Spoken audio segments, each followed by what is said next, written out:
a ocuparse?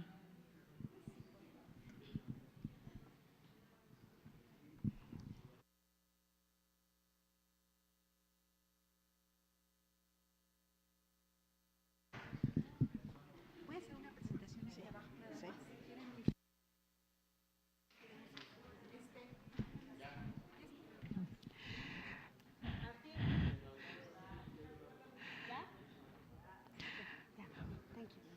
Pasen, por favor. Muy buenas tardes. Vamos a dar inicio a este nuevo panel sobre muros, identidades y derechos en la frontera norte. Le damos la bienvenida a la doctora Graciela Martínez Salce, al doctor Gary Gerstel, al doctor Santiago Vaquera y al doctor Jorge Madrazo. Dejo el micrófono a cargo de la doctora Martínez Salce. Buenas tardes, gracias por acompañarnos.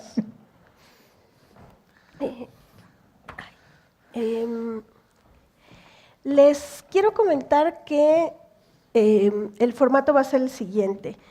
Los doctores van a tener su intervención, después vamos a tener una conversación entre los miembros del panel y unos 20 minutos o media hora antes de que se termine, va a haber personas con tarjetas, pasándoles las tarjetas por si ustedes quieren hacer preguntas a los panelistas. En este momento voy a presentar a nuestros tres ponentes de esta tarde. El primero es el doctor Gary Gerstel. Es un historiador y académico estadounidense, profesor de la cátedra Paul Mellon de Historia Estadounidense en la Universidad de Cambridge. Ha concentrado sus estudios en los temas de inmigración, raza y nacionalidad, el significado de la clase en la vida social y política y los movimientos sociales, la política popular y el Estado. El doctor Gerstel es autor y coautor y coeditor de 6 libros y autor de más de 30 artículos académicos. Su libro, American Crucible, recibió el premio Theodore Saloutos en 2001. Nuestro segundo ponente es el doctor Santiago Vaquera, quien es escritor, artista y académico estadounidense que se especializa en la literatura chicana y los temas ligados a la zona fronteriza entre México y los Estados Unidos.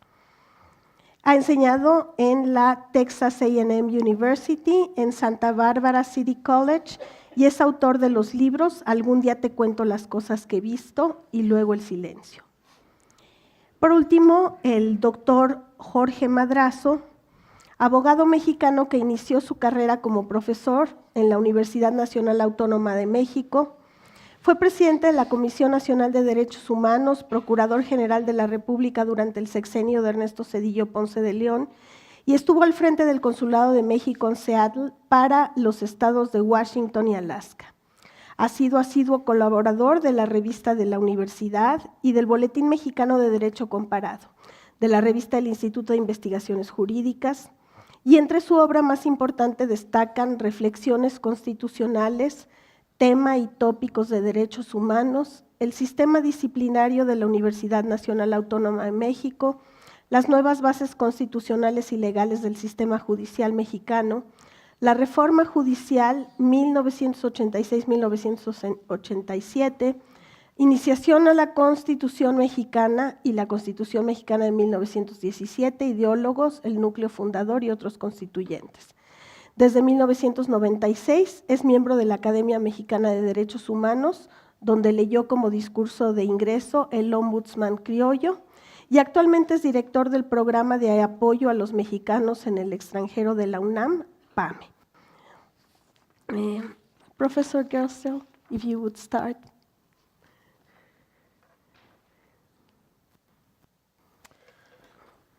Thank you very much. I'm going to speak in English, and we have an excellent translator, so if anyone does not yet have a translator patch, I think you can get one.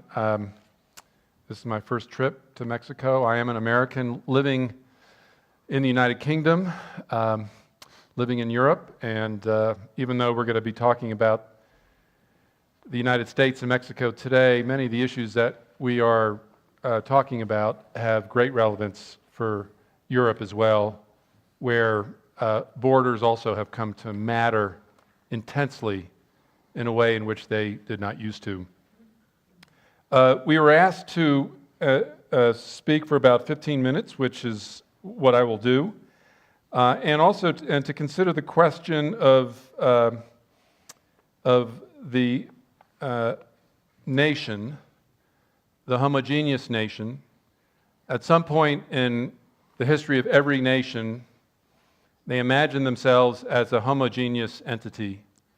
And part of what the United States is struggling with, perhaps Mexico, certainly European countries, is that it's harder and harder to imagine a homogeneous nation. The homogeneous imaginary is not working as it used to.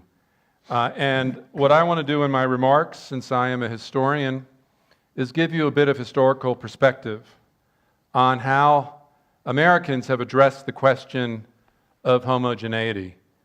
And the reason why the question of homogeneity is so vexed and so problematic in the United States is because the United States has always been not a homogeneous society, but a heterogeneous society. Between the 1820s and the 1920s, 35 million immigrants came to the United States from many different parts of the world. They came into a society that numbered only 76 million people in 1900. Between 1965 and 2010, another 35 million people came to the United States. With all these people coming to the United States without having been born in the United States, with most of them not knowing English, the question of heterogeneity leaped to the fore because no immediate homogeneity was possible. And so one of the big burning questions in American history, really for all of American history, is how to deal with heterogeneity, how to deal with people from so many different countries, so many different languages, so many cultures.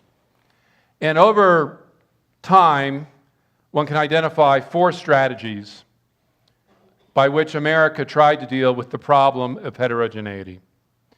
The first was assimilation. You take those from elsewhere with different cultures and you force them to become like you. You assimilate them to the host society and the host culture. The second strategy is hybridity. You take elements from different cultures and you fuse them into one. This is mestizaje.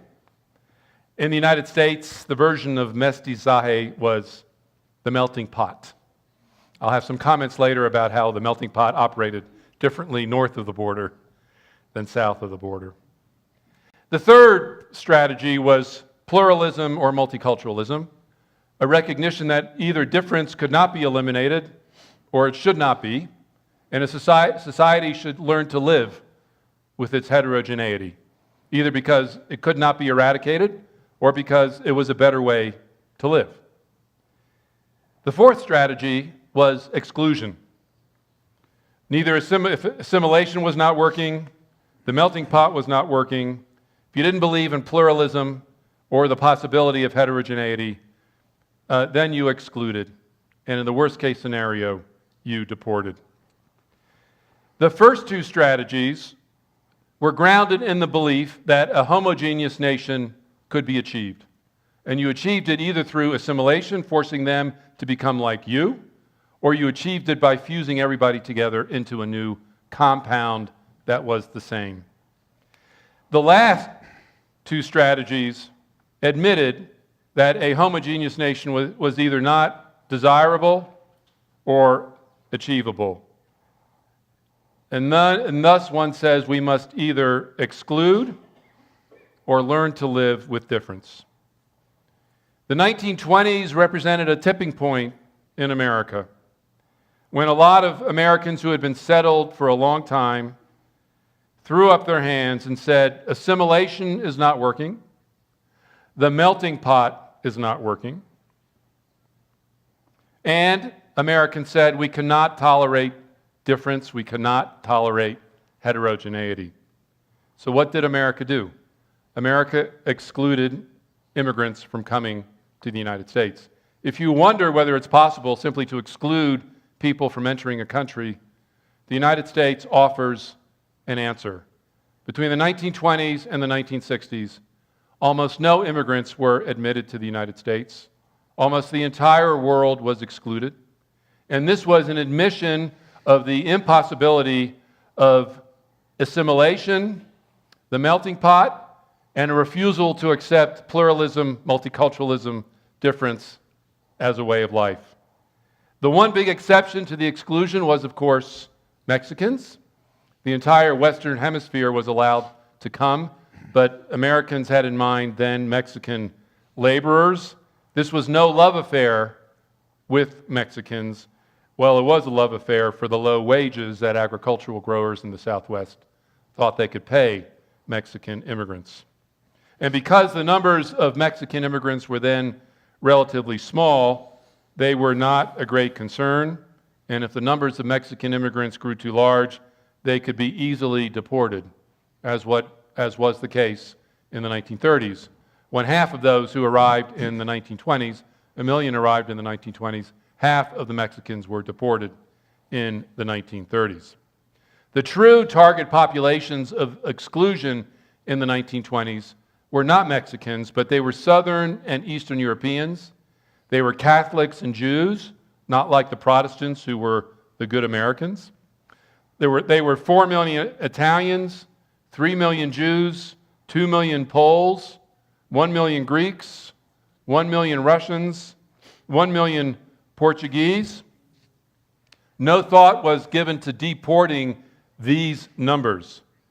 But the laws of the 1920s said basically no more of these people will enter the United States for the foreseeable future.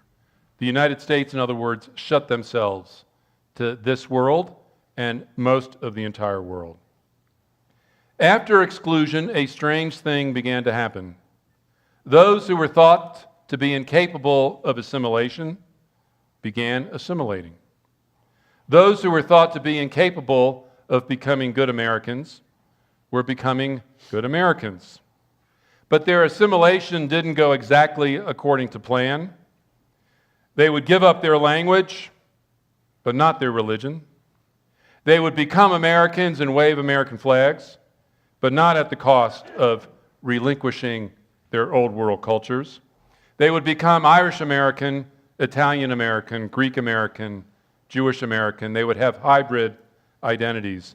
They were insisting on the legitimacy of difference as a principle of Americanism. They created pluralism, multiculturalism from the bottom up. This was not a multiculturalism that emerged from a university. It was something that emerged from lived experience, lived struggles. It became a success story, a cultural success story that America would later come to celebrate. So note the irony here. Those groups that were thought to be unassimilable, incapable of becoming American, are later celebrated for their assimilation and for becoming good Americans. And it is this success story that persuaded America to reopen its immigrant gates in 1965. And between 1965 and 2010, another 35 million immigrants came to America. But here the success story came up against a limit that had always been there, and that limit was race.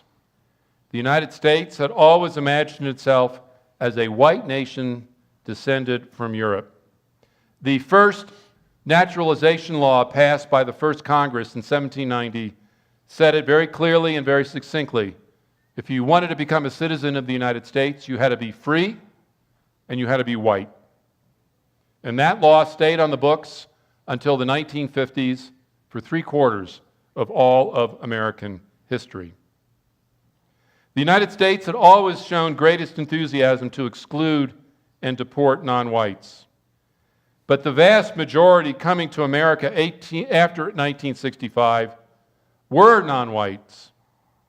And in this immigrant stream, Latinos were generally classified and imagined in America as non-white. We can discuss that imaginary, and it's problematic. But that is how Latinos, including Mexicans, were received and seen. Those who experienced being non-white in America had difficulty joining in praise for the United States. Their multiculturalism was hard and fierce. Their questioning of the nationalist imaginary was deep, often radically so. They questioned whether they would ever have true acceptance in America, thinking true acceptance incorporation would never be available for those who had been stigmatized as racially different. The issues raised by the immigration that began in 1965 are still very much with America. This is one of the big battles that the United States is fighting. The question is, what is the way forward? And I want to suggest, and these are my concluding remarks, that there's a progressive way, a radical way, and a reactionary way. You can guess the reactionary way, so I'll save that for last. The progressive way is this: expand the nationalist imaginary so that race is no longer grounds for exclusion. This is Martin Luther King. This is Barack Obama.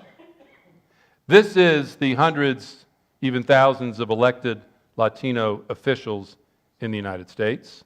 This is the belief that America can and will deliver on its promise, finally, to be a society dedicated to the proposition that all men and women are created equal.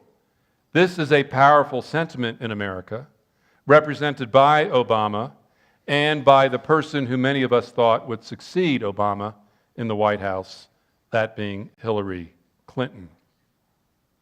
The goal here is to expand the national imaginary so that race no longer marks its border. The radical way forward is that of Malcolm X. Malcolm X once declared, "I didn't land on Plymouth Rock, where the Pilgrims who founded America landed, supposedly." He said, "Plymouth Rock landed on me." That just about says it all. In other words, such a big rock landing on you, you could never get out from under that. And Plymouth Rock represented America's racism. For Malcolm X and radical multiculturalists, for the activists in La Raza, America will never be rescued from its racist and colonizing preoccupations. The only way forward is a different imagining of collectivity, an imagining that pushes beyond the national. This is the dream of a hybrid culture no longer bound by nation. This is the dream of the border between Mexico and the United States, neither Mexican nor American, but both. Borderlands imagining, hemispheric imaginings, imaginings that imagine a hybridity and sharing no longer bound by a national vessel, be that the United States or Mexico. And then there's the reactionary way of Donald Trump. Build walls, stigmatize whole cultures as inferior, restrict privilege to those who are white, European, and Christian. Of course, one can describe many Mexicans as white, European, and Christian, but not in Trump's eyes. He looks at Mexico and sees the sin of mestizaje.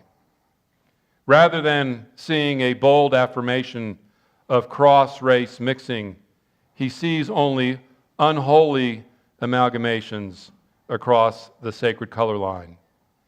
Trump's position is not new. It is deeply rooted in the American past. It is distressing to see it being purveyed again today. So many of these sentiments have not been eliminated, but quarantined, locked up in a closet.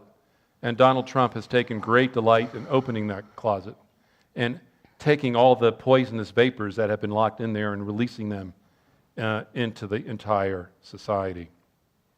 In this moment of pessimism, however, let me inject a note of optimism. As with Southern and Eastern Europeans 100 years ago, there are tens of millions of Latinos present in American society. They are inescapably part of that society, and their influence will only continue to grow. And just as Southern and Eastern Europeans played a key role in redefining America's 20th century culture in a way that no longer excluded them but included them, so will Mexicans and Latinos do something similar in the 21st century. In 30 to 40 years, America will be different, but it will still be America. It will not be Donald Trump's America, but it will be America. America is becoming, to paraphrase the great African-American Langston Hughes. And I have confidence in that vision, in that future in America, not at this particularly hard moment, but over the long term, over the long durée. Thank you. Muy bien.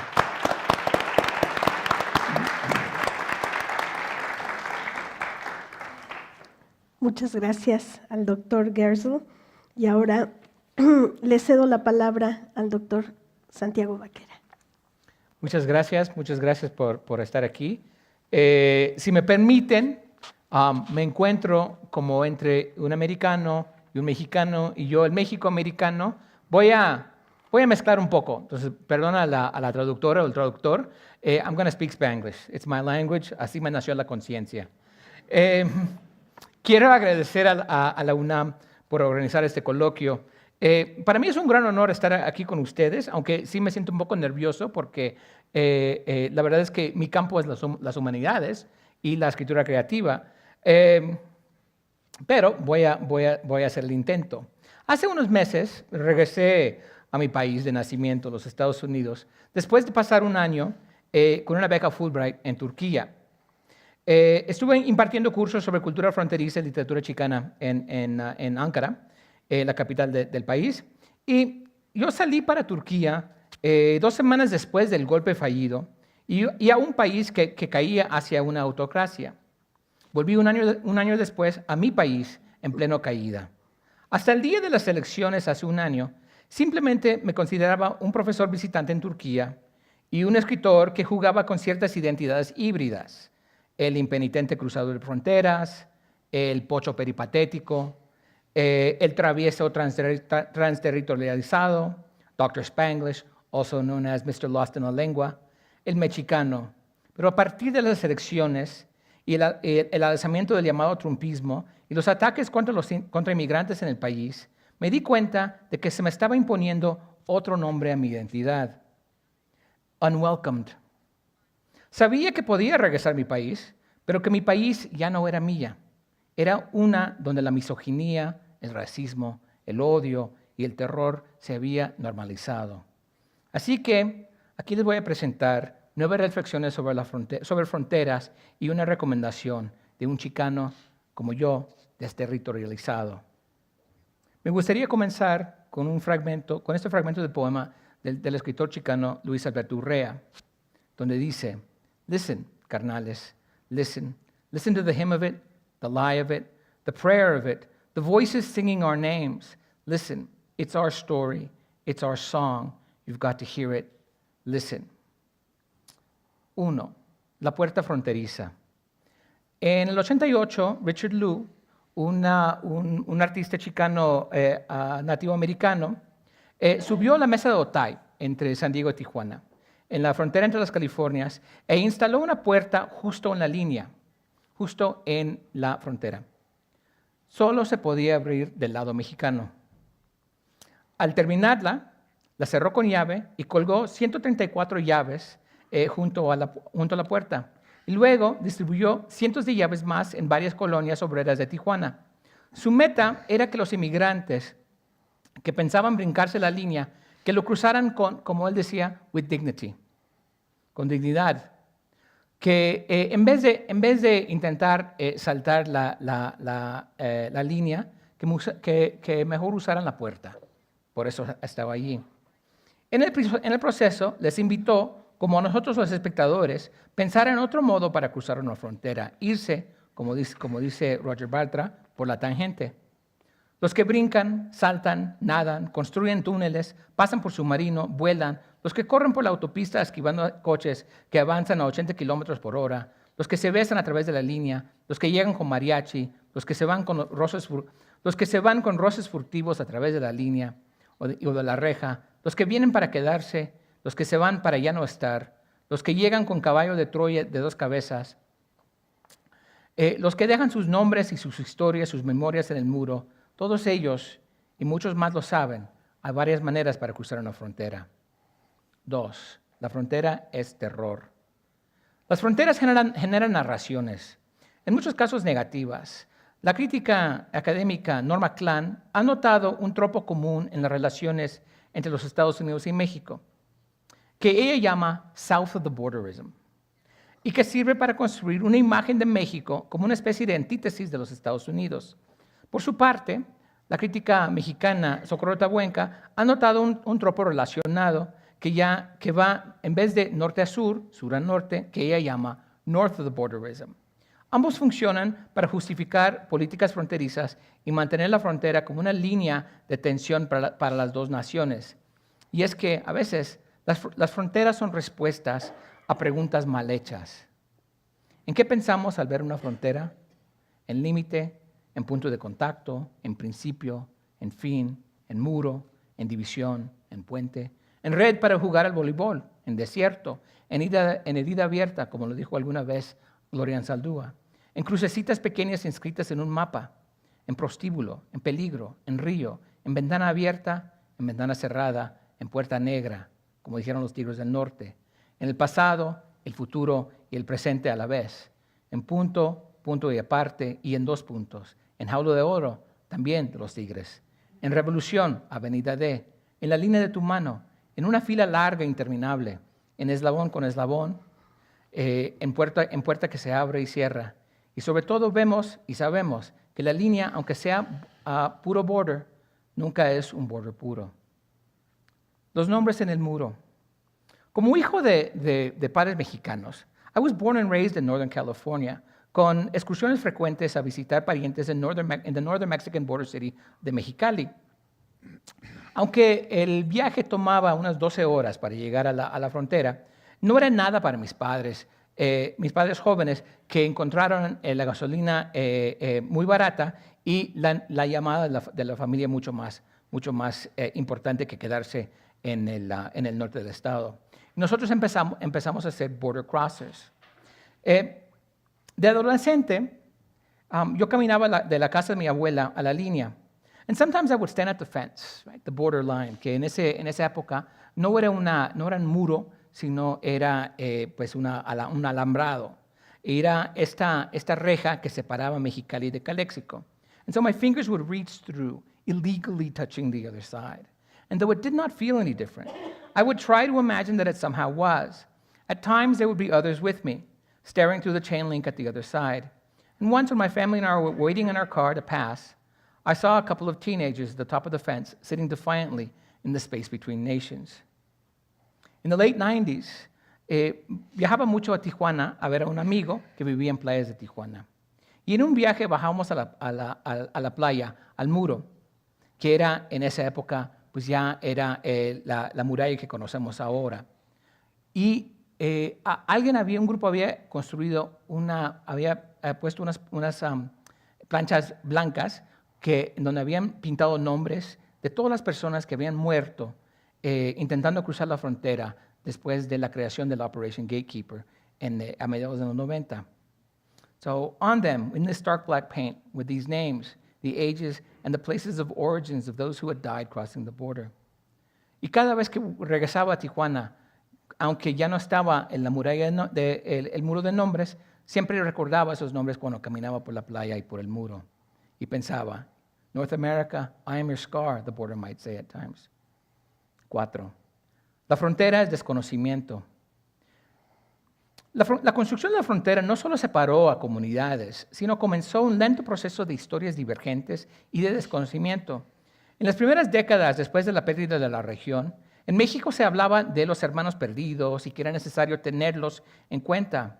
Pero en un momento durante el siglo XX, esa noción desapareció y los mexicanos americanos se vieron en parte como gente que abandonó el país.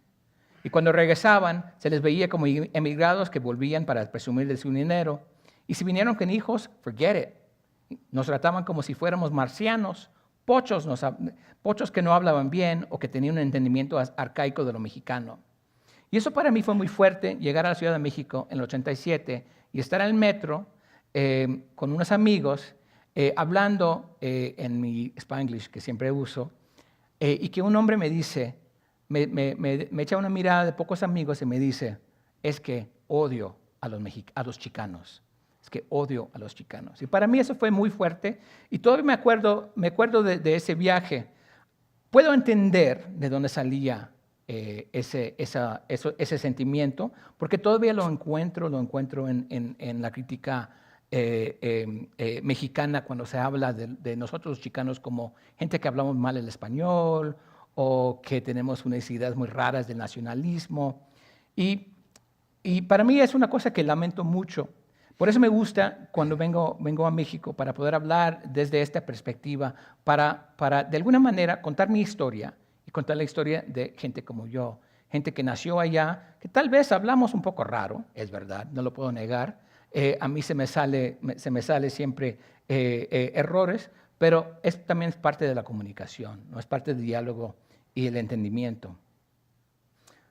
Chicano con X. Como ya dije, mis padres cruzaron la frontera unos meses antes de mi nacimiento. Es verdad, como siempre les digo en mis clases, hecho en México, but born in the USA. Y este hecho aseguró que mis hermanos y yo naciéramos con una X en la frente. Una X que marca nuestra historia como border crossers, nómadas, miembros de la diáspora mexicana en el otro lado. Es el lado que Américo Paredes denominó Greater Mexico. Y en esta capacidad de border crosser, de nómada, de chicano con X en la frente, incluso cuando ven que escribo, siempre pongo chicano, lo deletreo con X. Que escribo sobre nomadismo, migritud y fronteras, de chavos y chavas banda, de chicanos, chicanas y fronterizos. Me gusta escribir de ella o él que vive con una lengua bífida. Bífida por soportar dos lenguas, el inglés y el español. Él o ella que ha tenido que cruzar una frontera por razones de trabajo, de exilio o por el temor al encontrar su casa tomada. Para mí eso es muy importante, contar estas historias. La frontera es escaparate. Actualmente, en San Diego, ahora, en la línea entre Tijuana y San Diego, la administración de Trump ha puesto en la frontera 8 modelos para su futuro muro. Ha convertido la línea básicamente en un showroom del terror. Pero a mí me interesan las respuestas artísticas. Andrew Stern, de UCSD, por ejemplo, hizo una película corta que es un fake noticiero donde entrevistan a un hombre que está vendiendo escaleras para escalar el muro, pero del lado americano, hacia el México, porque él piensa que sus clientes van a ser americanos que quieren escaparse del país. O Ana Teresa Fernández y su uso de pintura azul para pintar el muro y hacer parecer que tenía un hoyo. O el ensayo de Juan Pablo Villalobos, donde propone que México sí debería construir el muro. Dice, hagamos el muro, lo pagamos nosotros, los mexicanos, de acuerdo. Un muro invisible, como el traje invisible del traje del emperador. Un muro que solo puede ver la gente inteligente. Lo construimos nosotros, los mexicanos, con ladrillos invisibles y acero también invisible. Liberados de restricciones materiales, lo hacemos altísimo, 1000 metros de altura. Y muy gordo, 2 kilómetros de grosor. El día de la inauguración le decimos al presidente de los Estados Unidos, aquí está su muro, es muy alto, muy ancho, pero solo los inteligentes pueden verlo. Estoy seguro de que el presidente de los Estados Unidos se quedará muy contento. Cuéntame cómo termina. Suelo dar un seminario graduado cada semestre que se llama Cultura Fronteriza, pero cada semestre lo ofrezco con un enfoque distinto. Un semestre lo enseñé, por ejemplo, a través de notas periodísticas y crónicas. Otro semestre el enfoque eran las fronteras compartidas. Hablábamos del Midwest, por ejemplo, de Chicago, de zonas en contacto. El próximo semestre el enfoque será espectros fronterizos y hablaremos de lugares encantados, de trauma y de mitos. Pero este semestre nos enfocamos en el tema de la migración. Y leímos en la clase, acabamos de leer el libro, un ensayo de Valeria Luiselli que se llama Tell Me How It Ends, que es sobre sus experiencias como traductora, intérprete de niños que se encontraban en las cortes en el estado de Nueva York. Y ella lo que le tocaba hacer era intentar construir una historia para dárselos a los abogados para que los niños se pudieran quedar, niños centroamericanos en particular. Para mí fue muy importante este hecho, esto de escuchar las historias, retomar las historias, porque yo siempre digo que crecí en una familia de storytellers. Cuando era joven, como he dicho, me lo pasaba en Mexicali y después de la cena nos sentábamos en la mesa y mis tíos y mis tías y mi abuela empezaban a contar las historias familiares de la gente que se había ido, de los chismes de la colonia, claro, pero el acto de contar historias era muy importante, porque en ese momento they were constructing community, because this is why we tell stories, right? We start knitting together and giving shape to our lives. And inevitably, in the stories, there was the one about the friend, the relative, el primo, la prima, el tío que cruzó la frontera y se fue, the tia who disappeared, the sister who died, the one who went away. And in the telling of their stories, they were bringing back that person, tying that person back into the present through a thread of history and storytelling. Y mi siguiente punto, la frontera es hogar. Lo que me di cuenta en esos momentos es que para mí la frontera es siempre donde estoy yo. Mi casa es la frontera. Es común decir que un país termina en su frontera, es el límite de una nación. Pero ¿qué pasa cuando pensamos que no es el final, sino el comienzo, el principio? ¿De qué manera podemos empezar a ver las identidades que se encuentran en este cruce? Entonces, para mí, cuando veo a mi familia, cuando leo los escritores de la frontera y la manera en que cruzan, saltan de idioma a idioma, me hace recordar mucho a mi experiencia como border crosser y a mi experiencia como chicano que vive entre dos países. La puerta de la esperanza. Empecé con una puerta falsa y ahora con una puerta, esta última reflexión es sobre una puerta que está en la frontera entre México y Estados Unidos, en San Diego, que es una reja. Hay un parque del lado de San Diego que se llama Borderfield State Park, que da al lado de Tijuana, y hay una puerta allí en el muro que se abre, que solo se ha abierto 6 veces desde 2013. Y se abre solo en momentos especiales. Entonces, se abrió la semana pasada. Y ocurrió una cosa que a mí me gustó mucho la historia. Ocurrió una boda.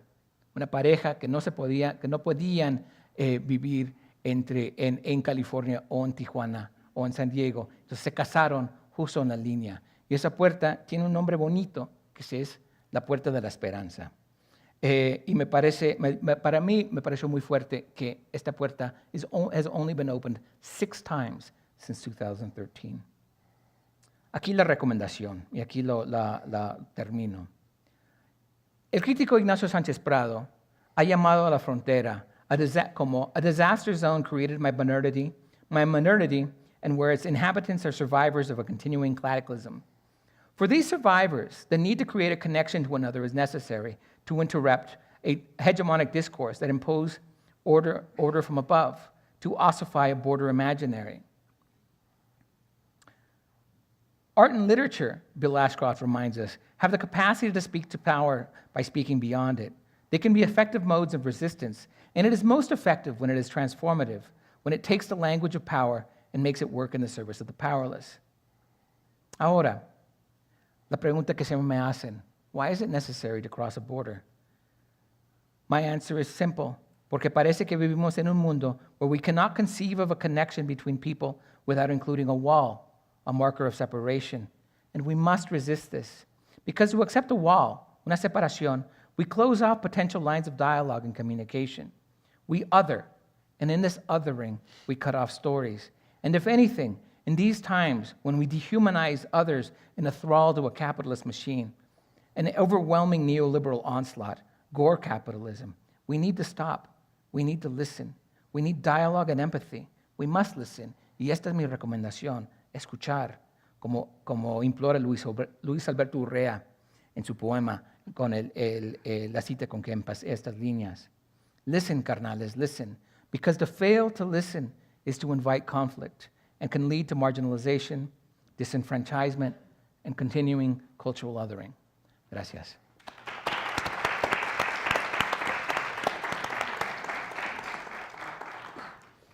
Bueno, le toca su turno al doctor Jorge Madrazo.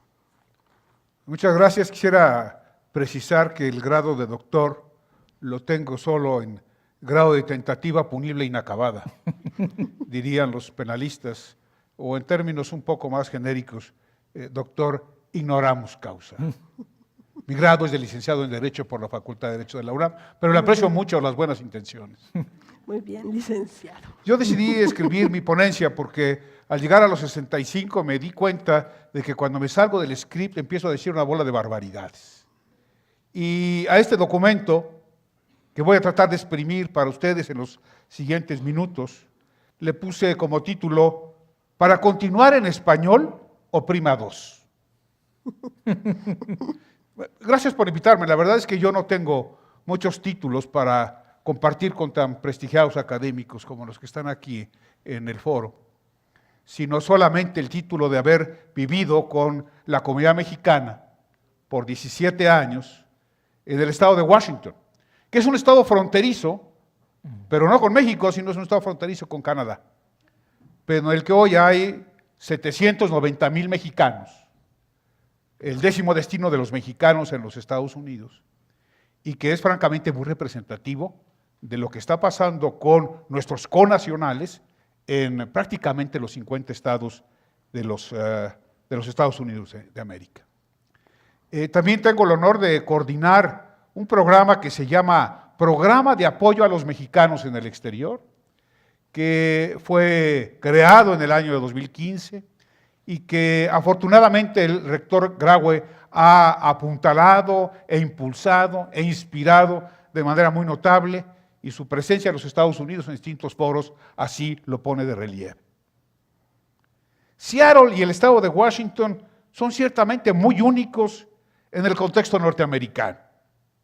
Por eso, un señor de nombre James Farley, Postmaster General del Partido Demócrata, decía sobre los Estados Unidos en 1936 que había 47 estados en la Unión, más el soviético de Washington.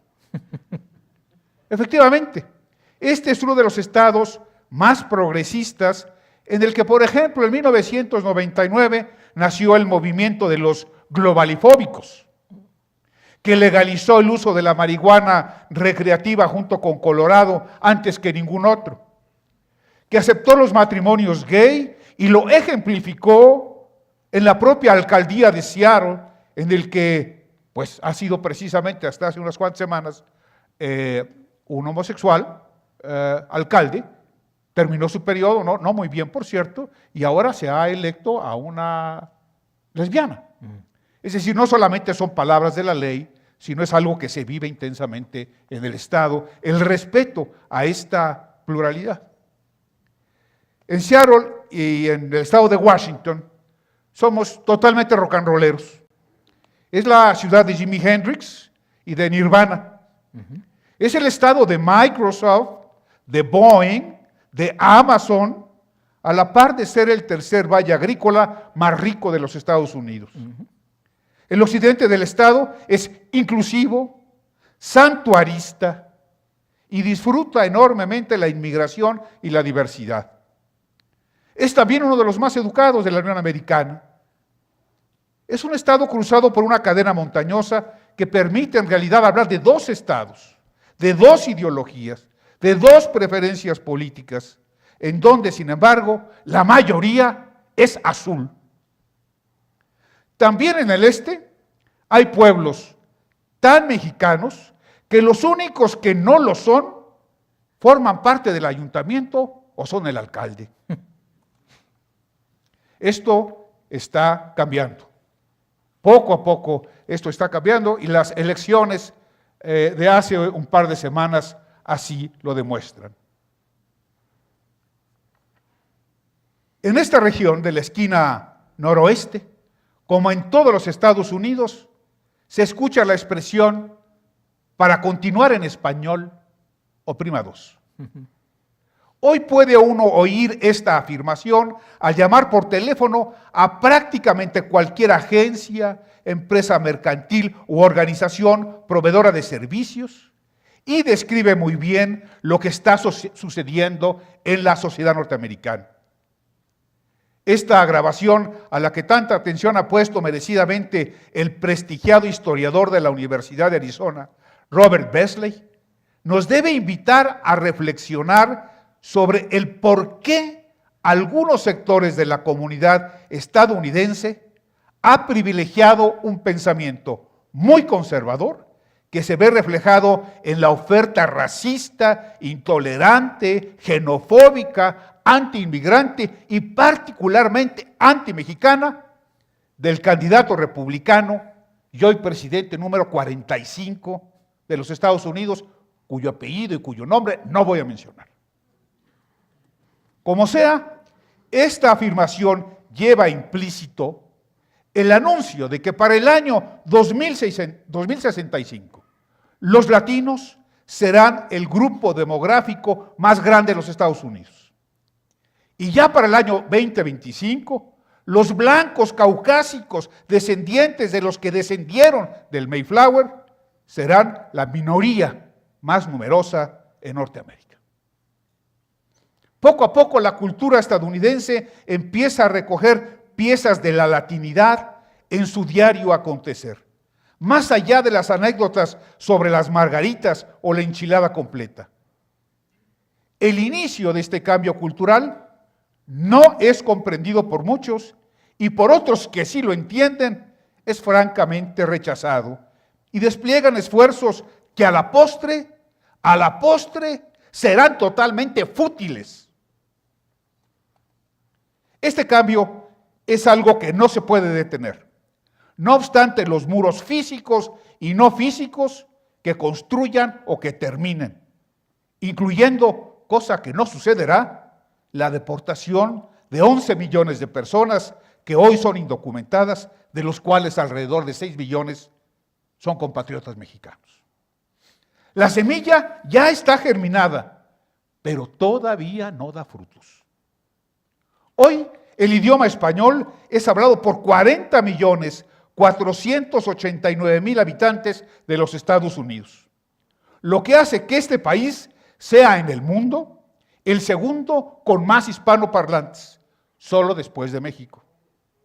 Efectivamente, Estados Unidos hoy es un país latinoamericano en más de un sentido. Solo en 5 estados de la Unión Americana, Alaska, Hawái, Maine, Montana y Vermont, el español no es el idioma más hablado entre los estudiantes que aprenden inglés. Joseph Castleberry, presidente de Northwest University, ha publicado recientemente un magnífico libro titulado The New Pilgrims: How Immigrants Are Renewing Americans' Faith and Values. El calificativo de nuevos peregrinos se imputa con gran acierto a los nuevos inmigrantes latinoamericanos que comparten en su esencia los mismos valores y creencias que consigo trajeron los 102 que venían en el Mayflower. Hoy los latinos no somos solo el sostén de la Iglesia Católica y de las múltiples iglesias cristianas, sino un ingrediente imprescindible de la economía y de la organización social. El cambio que nos favorece como latinos en Estados Unidos y que finalmente fortalece a toda la nación es inevitable, pero su realización plena no la veremos pronto, a menos de que verdaderamente aceleremos el paso. Desgraciadamente, en el ínterin, muchas cosas negativas pueden pasar y muchas familias serán expuestas a un sufrimiento que quizá podamos, si no evitar del todo, por lo menos paliar. Esta es la grave responsabilidad que tenemos los mexicanos que hoy vivimos en Estados Unidos. Es el desafío de nuestra generación de baby boomers y de la generación X. Las cifras de la población mexicana en Norteamérica son apabullantes. 11.5 millones de mexicanos por nacimiento. 11.7 millones de mexicanos segunda generación. Es decir, nacidos en Estados Unidos, pero hijos de padre o madre mexicanos. De acuerdo con el reporte de 2015 del Buró del Censo, 54.232.205 personas dijeron ser latinas o hispanas, y de ellos 36.640.287 se autoidentificaron como de origen mexicano. Aunque los grandes números se concentran en California, Texas, Florida, Nueva York e Illinois, los mexicanos estamos prácticamente en todo el territorio de los Estados Unidos. El 9% de todos los mexicanos por nacimiento, hoy vivimos en Estados Unidos. Dice el estudio de la Rockefeller Foundation en Aspen que se han identificado 98 grandes organizaciones que sirven a los mexicanos en Estados Unidos, de las cuales 19 reportan ingresos anuales de $1 millón o más, y otras 22 tienen un ingreso que excede los $20,000 anuales. Perdón, los $200,000 anuales. Estos números debieran hablar de una realidad social muy distinta a la que vivimos. Hoy, a pesar de estos números, somos una comunidad atemorizada, perseguida, discriminada, ansiosa, apartada y, como dice ese título, acosada. Junto a estos números globales, hay que considerar, por ejemplo, que los niveles educativos más bajos en los Estados Unidos son los nuestros, y que solo el 6% de nuestra gente tiene un grado de licenciatura y solo 2% un grado superior al BA. Que los trabajos que ocupamos son mayoritariamente los que exigen menos habilidades. Que el ingreso promedio familiar anual de una familia mexicana es el más bajo del país, $14,000 por abajo del ingreso promedio familiar. Podríamos pasarnos muchas horas describiendo y discutiendo las cifras demográficas, que algo varían de acuerdo con las fuentes consultadas, pero que inequívocamente detallan la circunstancia en la que hoy vivimos mexicanos y latinos en Norteamérica. Quisiera ahora pasar de la problemática a la solucionática. Y para ello me ocuparía de una última estadística que les prometo, la última estadística de esta tarde, que tiene que ver con los migrantes mexicanos que se han hecho ciudadanos de los Estados Unidos, es decir, que se han naturalizado estadounidenses. Hoy en día, y de acuerdo con las mismas cifras del Instituto para el Programa de la Diáspora de la Rockefeller Foundation, el 44% de todos los inmigrantes a Norteamérica se ha naturalizado. Pero en el caso de los mexicanos, solo el 25%.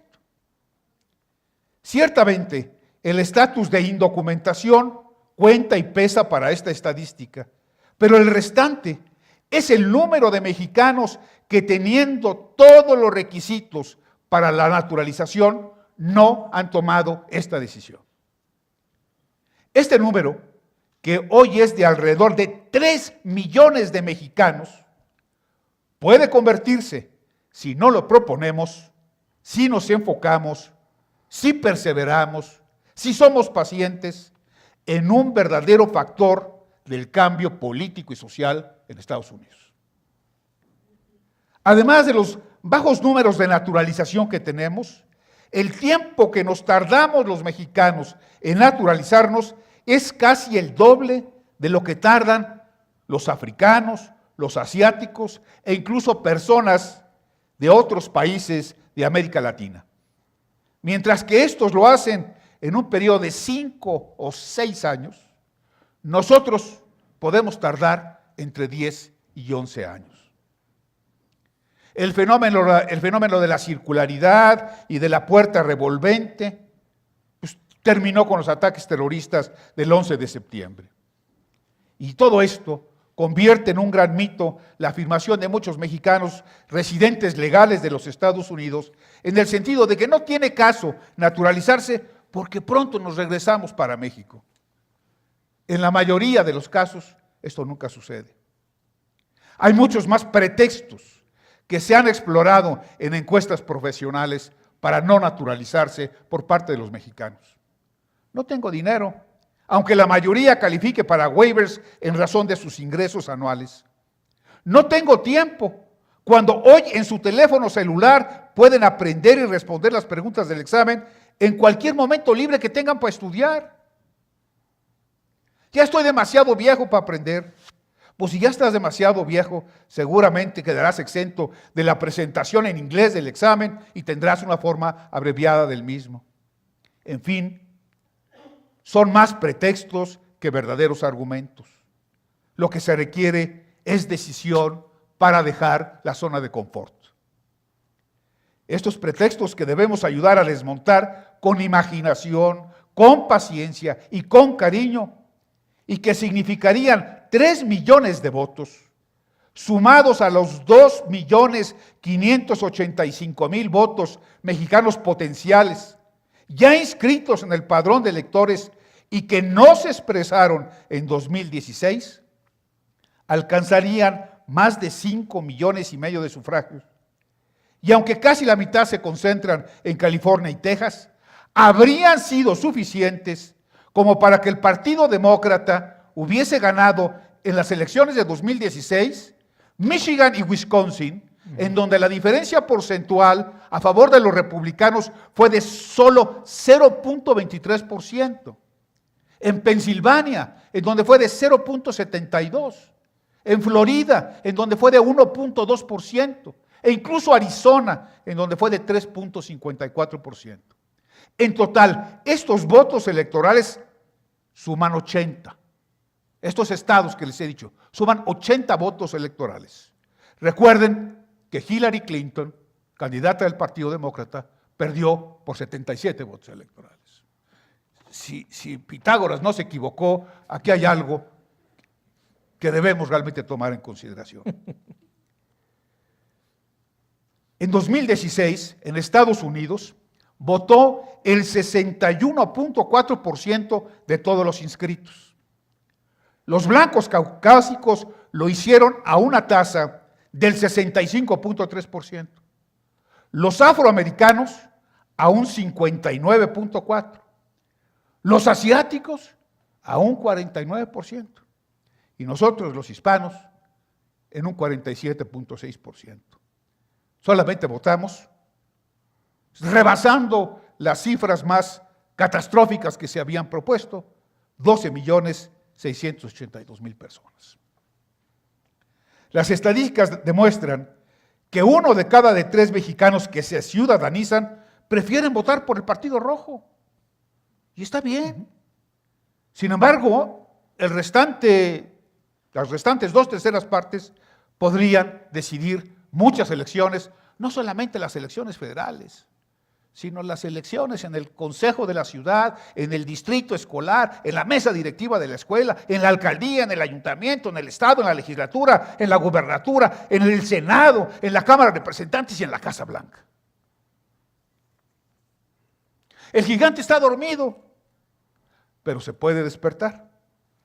Es la responsabilidad, la de estas 2 generaciones de mexicanos que reside hoy en Estados Unidos, el desperezarlo y activarlo. Es como la analogía de aquel preso que siempre tuvo la llave del candado de su celda en la bolsa del pantalón y nunca metió la mano en ella para abrir la celda y hacerse libre a sí mismo. No tenemos por qué estar esperando que uno u otro partido, que uno u otro candidato venga a hacer por nosotros lo que nosotros mismos podemos hacer. Allí radica la fuerza de la reforma migratoria, que sin duda resolvería la vida de 6 millones de mexicanos y de otros 5 millones de mexicanos en total indocumentados. Por eso la UNAM, la Comisión Nacional de los Derechos Humanos y la Fundación Carlos Slim han sumado fuerzas para ayudar y hacer conciencia sobre la importancia de la ciudadanización, de pasar la voz de que hoy la mejor forma en que ellos pueden demostrar su patriotismo mexicano es convirtiéndose en ciudadanos de los Estados Unidos. Así tendrían el doble privilegio de ser mexicanos y de ser estadounidenses. Por eso, la prioridad del PAME es el apoyo a los mexicanos en el extranjero, en la coadyuvancia con muchas otras organizaciones en los Estados Unidos que están en esta coalición. Un candidato a la ciudadanía de los Estados Unidos, además del tiempo de estancia en el país, debe saber contestar correctamente 6 de 10 preguntas de un cuestionario con 100 que se refiere a la historia, la geografía y el civismo básico de Norteamérica.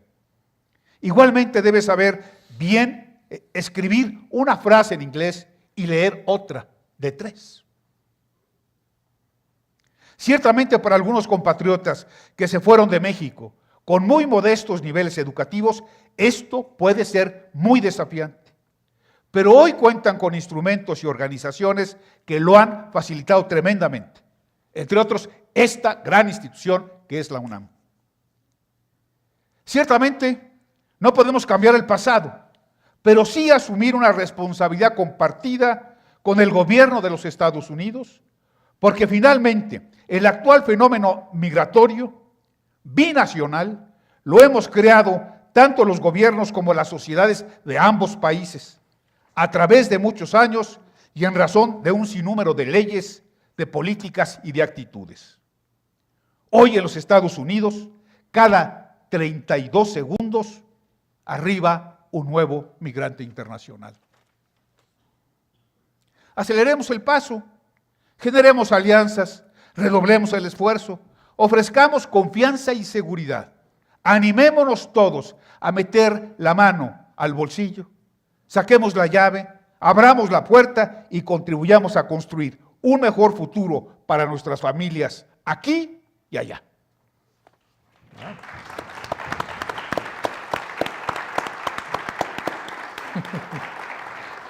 Muchísimas gracias, licenciado.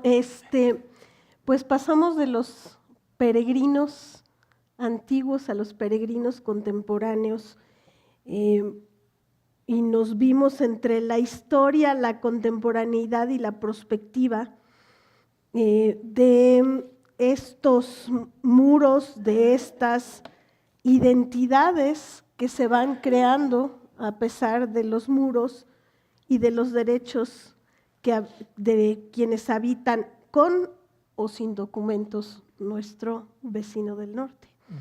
Entonces, el profesor Gersel dijo algo muy provocativo y que tiene que ver con el imaginario de la blancura, ¿no? Nosotros nunca pensamos en términos de la blancura, con el imaginario de la blancura y de cómo eso va creando exclusiones. Pero después el doctor Vaquera y el licenciado Madrazo nos hicieron pensar en cómo para nosotros ya resulta inconcebible hablar ya sea de México, ya de Latinoamérica, sin tomar en cuenta todo lo que pasa del otro lado del Bravo, ¿no? Al escuchar estas 3 ponencias, recordé la semana pasada en las escuelas de extensión de la UNAM fui a presentar la película El Jardín del Edén de María Novaro de 1994, en donde el muro es una presencia constante y en una de las tomas hay un pequeño letrero que dice: si el muro de Berlín cayó, ¿por qué no? Y bueno, en plena ese letrerito estaba ahí en el año de la firma del Tratado de Libre Comercio, del primer Tratado de Libre Comercio, ahora se está renegociando el segundo Tratado de Libre Comercio, y en vez de que el muro haya desaparecido, desapareció para las mercancías, pero no para los humanos. En vez de eso tenemos un showroom en donde podemos ver que cualquier clase de barreras entre el flujo de nosotros. No sé si hay algún comentario más que quieran hacer nuestros ponentes, y no sé si ya pasaron las tarjetitas, porque nos quedan escasos 20 minutitos, 18 minutos para terminar.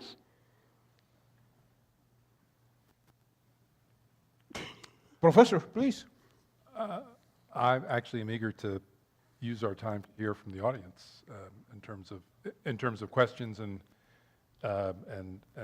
then we can weave answers into that. Ok, Yep. muy bien. Entonces, si me pueden pasar las primeras tarjetas, por favor.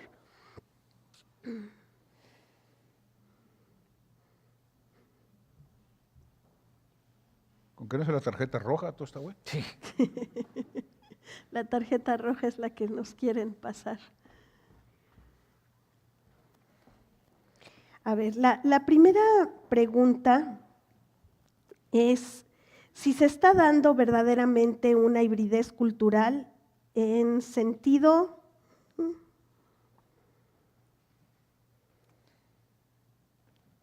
Ay, no entiendo la letra, qué pena. Bueno, si se está dando verdaderamente la hibridez cultural, y si podemos hablar de que lo estadounidense se latiniza.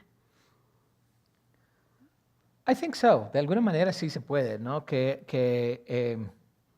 Y por eso tenemos estos problemas, ¿no? Creo que se están dando cuenta en los Estados Unidos de los cambios demográficos. Entonces, the rise of Trumpism is a reaction to that, creo yo. Entonces, it's a fear. It's a fear que el país se está latinizando. Pero como dijo Jorge, estoy totalmente de acuerdo. The United States is a Latin American country, and it has been since at least 2000, digo yo, desde las elecciones de Bush. Pues para mí es muy importante esto, ¿no? Que tenemos que siempre responder con esta narrativa que se está construyendo contra lo latino, que somos, sobre todo contra lo mexicano, que somos violadores y narcotraficantes. Tenemos que siempre responder con lo que hemos dado al país, ¿no? Hay me viene a la mente algo que dijo Steve King de Iowa, que es un político republicano repugnante, que dice que la cultura, non-whites have never given anything of value to culture. Esto lo dijo el año pasado. Right? Or maybe it was earlier this year. Es impresionante la capacidad de decir una cosa así y que la gente lo cree. Entonces para mí esta cuestión del trumpismo, o como a mí tampoco me gusta invocar su nombre, es como si lo repito 3 veces siento que va a parecer como el Le da diablo, alergia. ¿no? Entonces siempre le llamo el manitas. Pero entonces toda la retórica del trumpismo es contar una mentira y que se repita esa mentira hasta que en algún momento la gente se lo cree. Uno de los ejemplos obvios es la inauguración fue la inauguración más vista en toda la historia americana, ¿no? Y hay gente que se cree que this is true, right? No more people saw the inauguration than anybody else, than any other inauguration in history. Que es una mentira tenemos evidencia fotográfica. But Trumpism teaches us that facts don't matter. It's what we say. Entonces, una persona como Steve King, que puede decir una cosa tan terrible como non-whites have never given anything of culture, anything of import to culture, es parte de esto, de todo esta retórica, que es, creo yo, una retórica del temor de la latinización del país.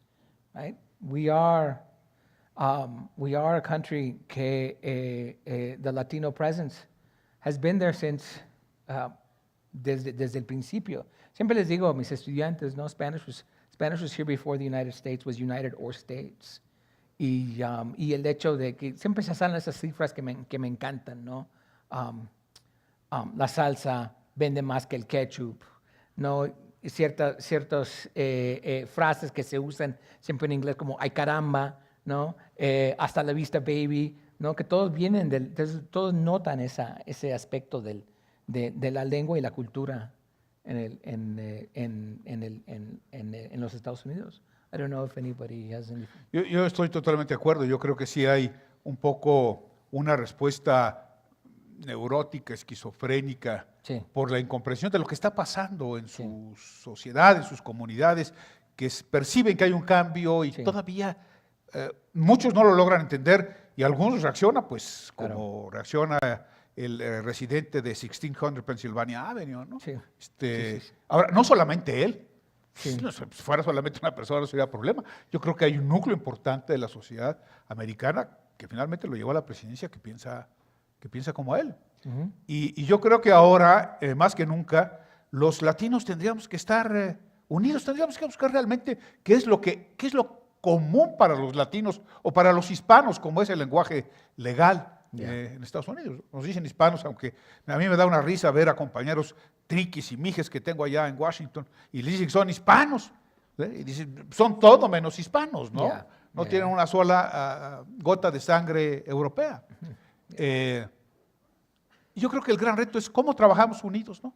Ujú. Y quizás los puertorriqueños del Bronx y los cubanos de Miami y los salvadoreños de Washington, D.C. y los mexicanos de Los Ángeles y de California, podamos encontrar otro Yeah. common ground, ¿no? Otro common ground.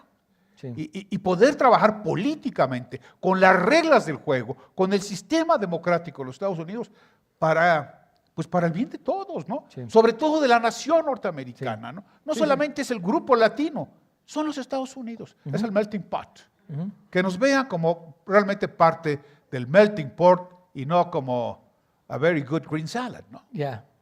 Donde nos tocó ser los pepinos. Sí. Cucumbers, I like that. Yeah.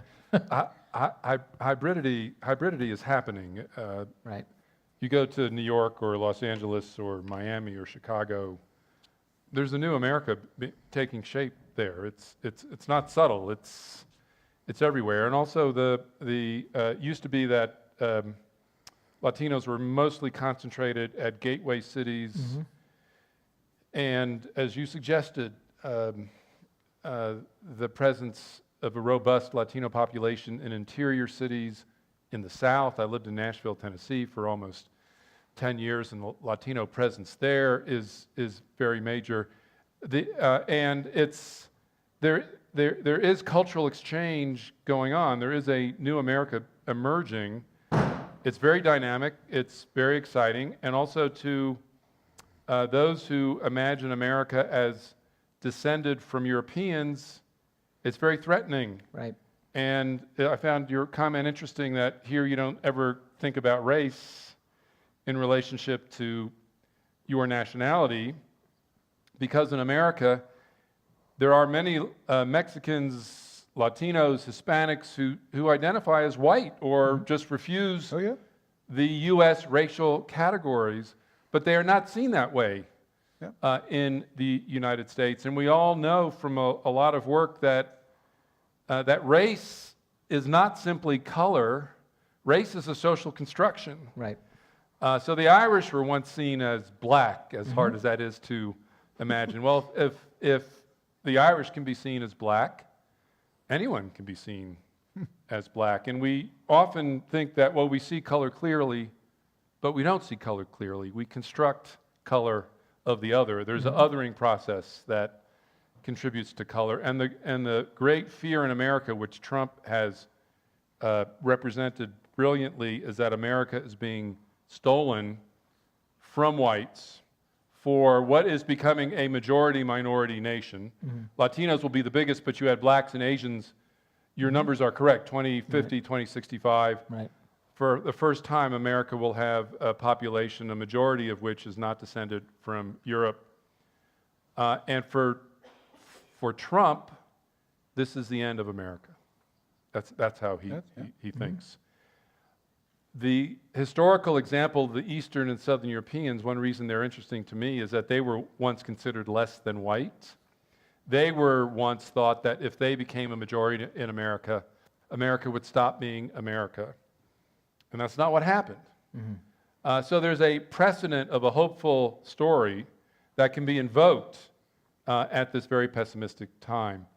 One question is whether, for this to work, whether Mexicans will have to become American patriots like Italians became and like Greeks became, or whether something will be different about the 21st century. Here I find, and maybe we could explore this a little deeper, the reluctance of Mexicans to become citizens, even those who have completed all the process for citizenship.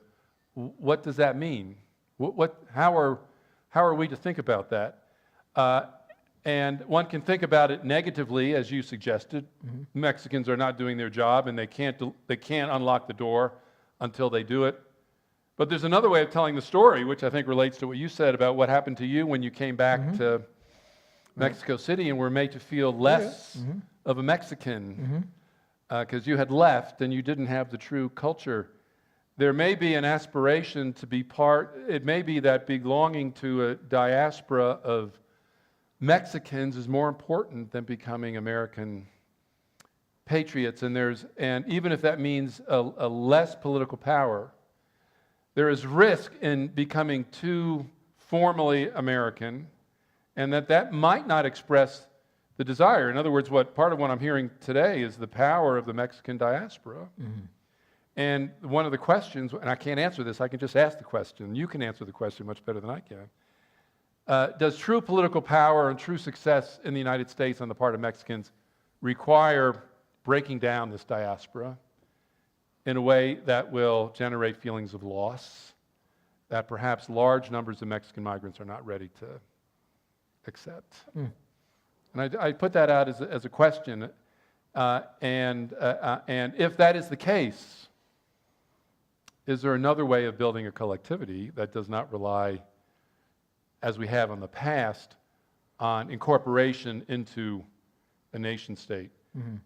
On the one hand, the way in which Mexicans have preserved their culture is remarkable. On the other hand, language loss, one of the things I like to say about the United States is that is where foreign languages go to die. If you want a foreign language to die, you go to the United States. And one of the questions is, third and fourth generation Mexicans, will they still speak Spanish or not? And historically, the story in America has been that they don't, fourth generation immigrants. And that, once the language is lost, that involves some kind of break with the diaspora, with the home country. And I'm just wondering whether we have to explore the Mexican diaspora and the sentiment to be part of that before we can adequately understand what is or is not going to happen in the United States.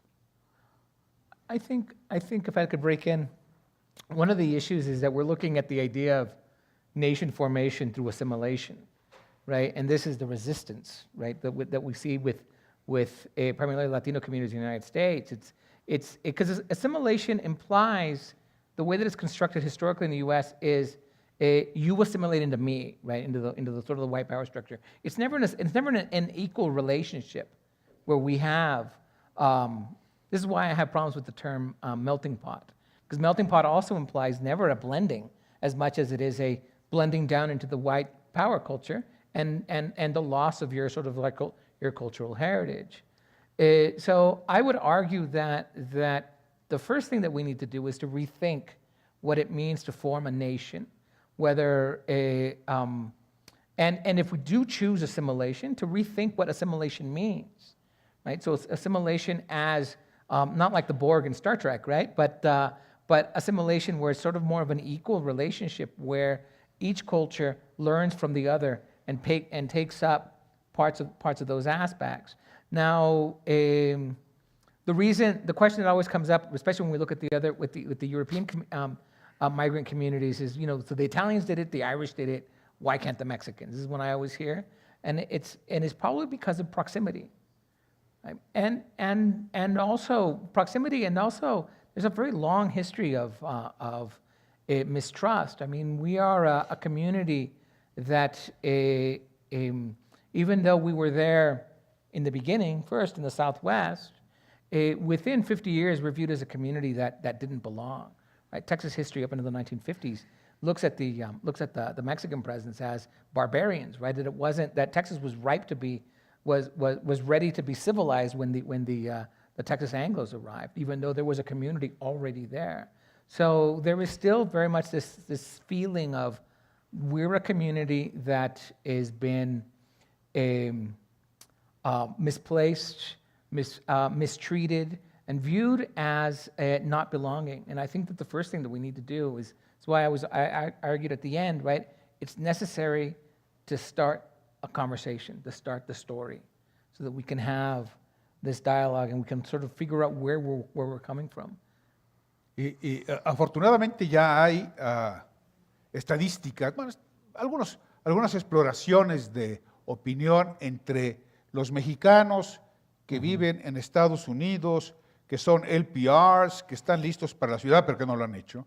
Sí. Y les preguntan, ¿qué opinas de los Estados Unidos? ¿Te gusta cómo son los Estados Unidos? Claro que me gusta. ¿Te sientes contento de vivir en los Estados Unidos? Claro que me siento contento de vivir en los Estados Unidos. ¿A ti te importaría cantar el himno de los Estados Unidos? No, siempre y cuando no tenga que pisar la bandera mexicana y escupir para arriba. Oye, no, pero no tienes que hacer eso, no. Puedes tener las dos banderas y puedes convivir perfectamente. Y si tú le quieres ayudar a tus vecinos que son indocumentados, pues esta es la mejor forma, mira, participando en la vida política y democrática de los Estados Unidos. Sí. Y yo creo que nuestra gente ya está lista para pasar la página del robo de los 2.2 millones de kilómetros cuadrados, de la guerra injusta, de tratar de olvidar al presidente Polk, aunque luego no lo recuerdan, y de ver para adelante, ¿no? Digo, nos ha tocado vivir junto a el país que hoy es todavía la principal potencia económica, no sé por cuánto tiempo más, pero todavía lo es, y la principal potencia militar, junto a estados como California. El valor de la economía solamente de California es el doble de toda la economía de México. El valor de la economía de Texas es 30% más que el valor de toda la economía de México. Con nuestros estados fronterizos, si no empezamos a cambiar estas cosas, si no empezamos a pensar con otros paradigmas, Sí. bueno, fatalmente vamos a seguir siendo vecinos de los Estados Unidos y fatalmente los norteamericanos van a seguir siendo vecinos nuestros. ¿Cómo podemos arreglar eso? Tratemos de dejar el pasado en el pasado y construir un mejor futuro. Eso es por lo menos lo que yo estoy tratando de proponer con estas líneas. Pues 18:30, salgamos por la puerta de la esperanza. Les agradezco mucho a los miembros del panel que hayan estado aquí. Les voy a repartir las preguntas que se quedaron en la tarjetita, pero en justicia con el panel que viene debemos terminar en este momento. Muchas gracias. Gracias.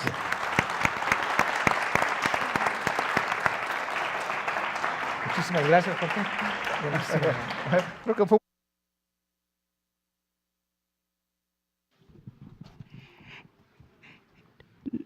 A continuación vendrá la siguiente mesa, narrativas y testimonios de la migración, en donde te contaremos con la participación de Emiliano Monge, Alejandro Solalinde, Nick Questet y Miriam Hassan, moderados por Sara Poterrera. Los invitamos a quedarse. La mesa dará inicio en unos 3-4 minutos más. Muchas gracias.